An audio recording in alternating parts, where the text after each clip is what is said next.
నాలా ఎంతమంది beetroot haters ఉన్నారు? నా కంపులోకి వెళ్ళలేని వెజిటేబుల్స్లో బీట్రూట్, క్యారెట్, తోటకూర, బెండకాయ నాకు 4 వెజిటేబుల్స్ అంటే పరమ అలర్జీ అండి. బట్ నా బాడీలో బ్లడ్ పర్సెంటేజ్ చాలా తక్కువ ఉందని డాక్టర్ చాలా స్ట్రిక్ట్గా వార్న్ చేశారనమాట. ఇలాగే ఉంటే రేపు నాకు ప్రెగ్నెన్సీలో కాంప్లికేషన్స్ వస్తాయని డాక్టర్ స్ట్రిక్ట్గా వార్న్ చేసి తోటకూర, పాలకూర, దానిమ్మకాయ, క్యారెట్, బీట్రూట్ ఎక్కువగా తినమని చెప్పారు.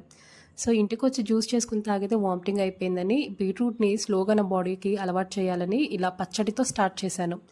అండ్ ఈ పచ్చడి నేను ఎప్పుడు పచ్చిమిర్చియే కాకుండా ఇలా ఎండుమిర్చితో కూడా చేసుకుంటూ ఉంటాను. పచ్చిమిర్చితో కన్నా ఎండుమిర్చి చేసుకుంటే చాలా బాగుంటుంది.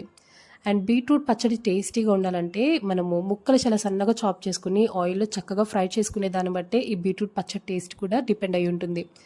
అండ్ నాకు బాడీ కొంచెం ఫీవర్ వల్ల వీక్ అయిపోయిందని ఇవాళకి మిక్సీ జార్లోనే పచ్చడి చేస్తాను. మీకు ఓపిక ఉంటే రోట్లోనే దంచుకోండి. అండ్ ట్రస్ట్ మీ, ఈ పచ్చడి చాలా టేస్టీగా ఉంది. ఒకసారి ట్రై చేయండి.